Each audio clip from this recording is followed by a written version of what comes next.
Alguns dias atrás tivemos a eleição do ex-presidente Luiz Inácio Lula da Silva. E aí, será que é a vitória da democracia?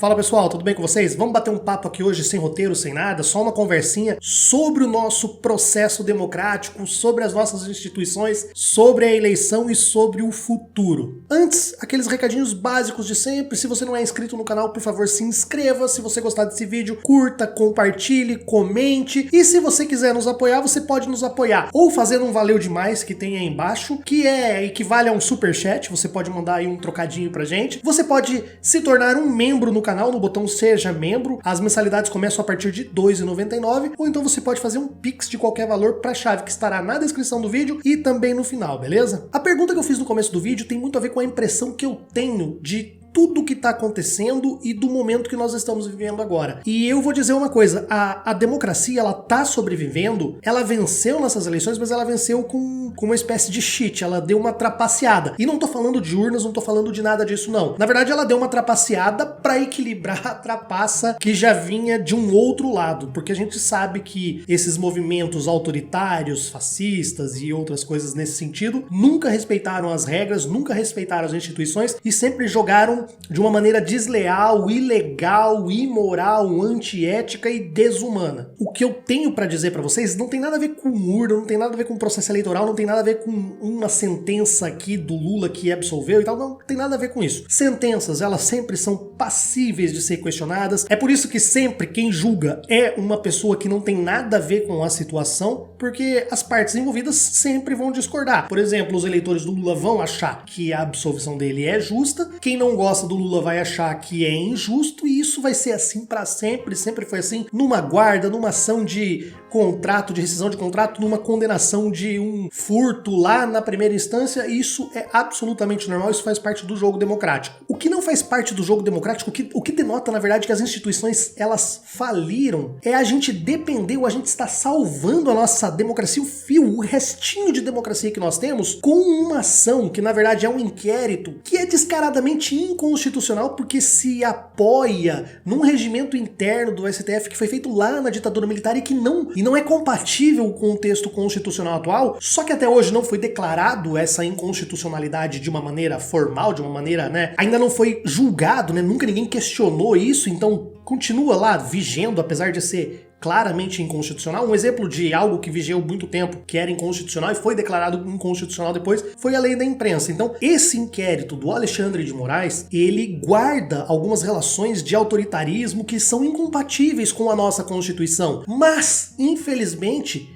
é graças a essa atuação que nós estamos tendo esse resto de democracia sendo resguardado. Por quê? Porque as outras instituições que foram construídas no bojo da nossa Constituição falharam, que é o Congresso Nacional, né? Envolve ali a Câmara dos Deputados, o Senado Federal, o PGJ, o MPF, com essa relação aí com essa invasão das rodovias e tal. Então, as próprias polícias, as forças policiais, são várias instituições que estão falhando de maneira ilegal, elas estão cometendo crimes de prevaricação, elas estão atuando contra o espírito democrático, e a gente se viu nessa construção do ordenamento jurídico legal sem muitas opções. Na verdade, não havia mais uma opção que fosse claramente, legitimamente constitucional para agir, se não se apoiar nesse inquérito que tem essa... Eu já falei isso em outros vídeos, ela tem essa natureza que é questionável. Eu participei esses dias atrás de uma live lá no canal de Arqueologia e Pré-História, e me veio na hora essa analogia, e eu vou trazer essa analogia aqui pra vocês. Imagina que você tá num barco,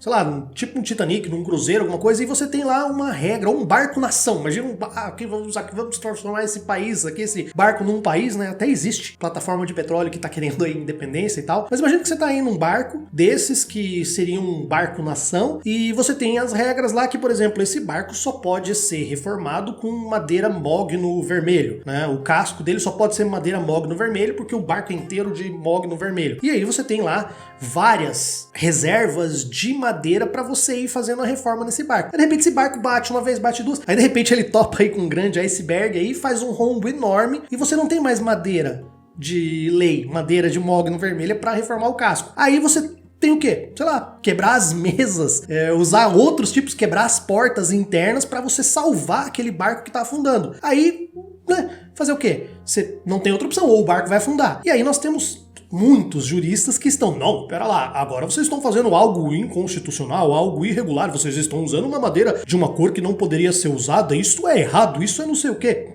Meu irmão, se você não arrumar o barco agora, ele vai afundar.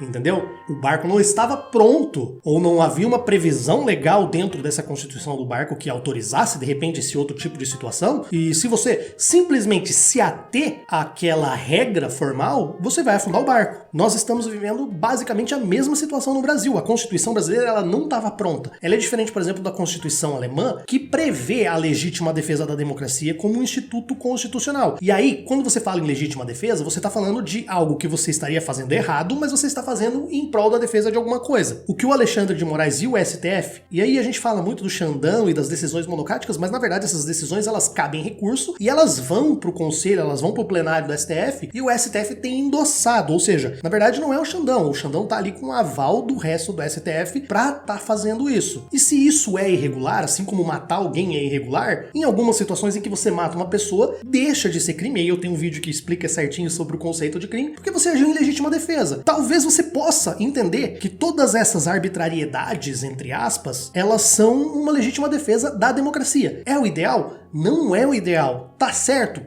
Não tá certo, mas é isso ou afundar. Entendeu? É isso ou deixar o barco afundar de vez e acabar a democracia e o totalitarismo e o fascismo tomar as rédeas do poder desse nosso país. Porque é o que está acontecendo. Nós já temos muitos problemas com relação à nossa democracia aqui. É frágil. Na verdade, a democracia no Ocidente como um todo, ela está muito sujeita à questão do poder econômico, à questão das elites, e agora nós vimos que o fascismo, que é sempre o gatilho, a saída de emergência do capitalismo, foi ativado e é isso que nós estamos vivendo agora. Ou nós jogamos com as regras e afundamos o barco, ou a gente revida com algumas irregularidades também. Não é o ideal, como eu disse, seria ideal que a nossa Constituição fosse reformada para prever algumas outras situações, por exemplo, a própria indicação do Procurador-Geral da República, que é quem deveria estar tomando a iniciativa, ficar na mão do presidente dessa forma, eu acho um absurdo, acho que o MPF teria que poder escolher por conta, sem essa nomeação, sem essa indicação do presidente. Eu acho que deveria ser criado ou deveria se atribuir com bastante clareza para um Conselho Superior do Ministério Público Federal o poder de reformar, ou então, por exemplo, o Procurador-Geral resolveu arquivar alguma coisa. Se você recorrer, que o MPF tem um conselho que possa, olha, nesse caso aqui, já que ele entendeu que não é, nós entendemos que tem que agir, vamos indicar um outro procurador para atuar com os mesmos poderes do Procurador-Geral nessa situação, para você evitar essa situação de simplesmente engavetar. Outra questão é você não ter um prazo, não ter uma determinação para que a mesa da Câmara, ela coloque em votação, ou então ela não coloque em votação, ela negue o pedido de impeachment, para que você possa recorrer para o plenário da Câmara, porque você pelo menos força, mesmo que não vá dar, mesmo que não vá ter votação, mesmo que não seja um momento político adequado, você pelo menos expõe, coloca isso em pauta, você vê como é que os políticos estão votando, isso cria uma pressão, sabe? Então, acho que tem muitas coisas que precisam ser reformadas na nossa Constituição. Inclusive, um parênteses aqui, eu já falei isso algumas vezes, a nossa Constituição Federal, ela foi construída logo depois ali do processo de redemocratização, e nós tivemos ali uma eleição, não lembro se foi agora em 85, 86, que elegeu ali o Congresso Nacional. Ali nós tivemos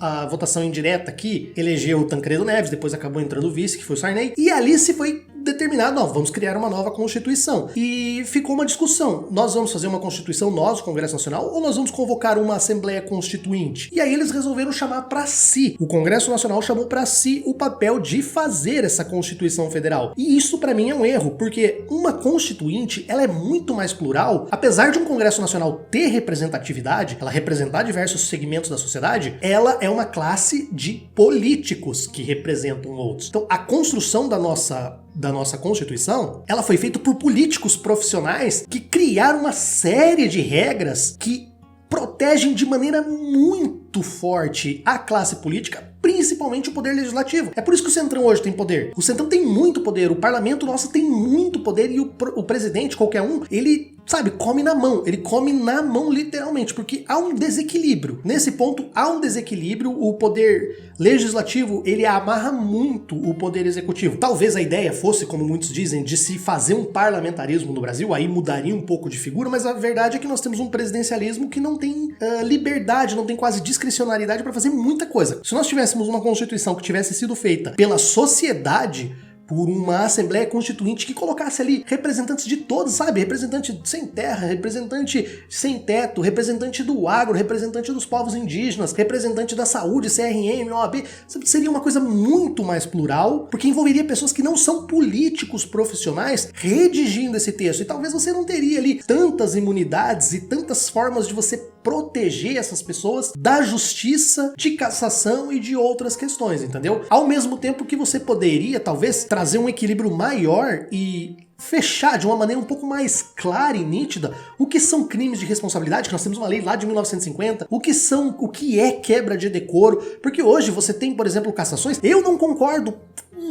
Sim, eu não gosto do Mamãe Falei, mas o que ele fez, por mais abjeto, mais repugnante, mais nojento, mais tosco que fosse, não seria algo para quebra de decoro parlamentar. E isso abre prerrogativas para situações, por exemplo, completamente absurdas, como foi o caso do Renato Freitas, que foi cassado. Ainda bem que o STF ali veio e interviu, mas era uma situação que não poderia ter acontecido. Mas acontece por quê? Porque você tem essa liberdade muito grande pro poder legislativo fazer essas interpretações do jeito que ela quer. Então isso tá completamente errado. Por isso que eu tô falando, as nossas instituições, elas falharam, porque a nossa Constituição foi mal construída. E quando eu falo que foi mal construída, ela foi construída não por causa dos direitos e prerrogativas, não. Eu tô dizendo que ela foi mal construída nesse campo de relações entre as instituições e como essas instituições conseguiriam ou conseguem proteger a democracia em situações de estresse, em situações em que você leva ao extremo, que foi o caso dessas eleições. Se levou ao extremo com muita fake news, com muita arbitrariedade de diversas instituições que vestiram a camisa do fascismo no Brasil. Polícia Federal, Polícia Rodoviária Federal, várias polícias, diversos segmentos das Forças Armadas. Tá feio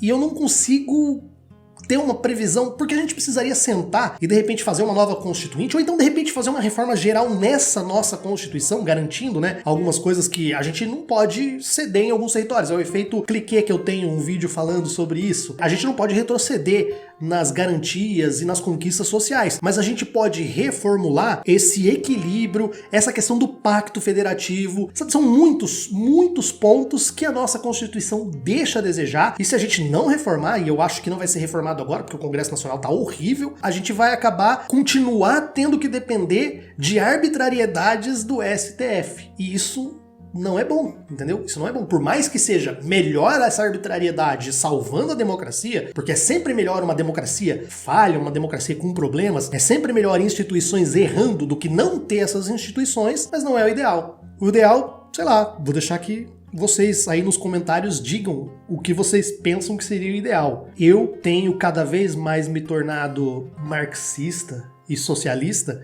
então eu tenho achado que talvez a melhor saída seja uma revolução, porque talvez só uma revolução realmente seja capaz de tombar essa mesa e trazer regras justas, democráticas e que atendam a sociedade como um todo, porque nós somos reféns de uma classe política que não representa o povo, representa os poderes econômicos e a elite brasileira. Então, mas essa é só a minha opinião e eu gostaria muito de ouvir a de vocês. Beleza, pessoal? Até a próxima, então.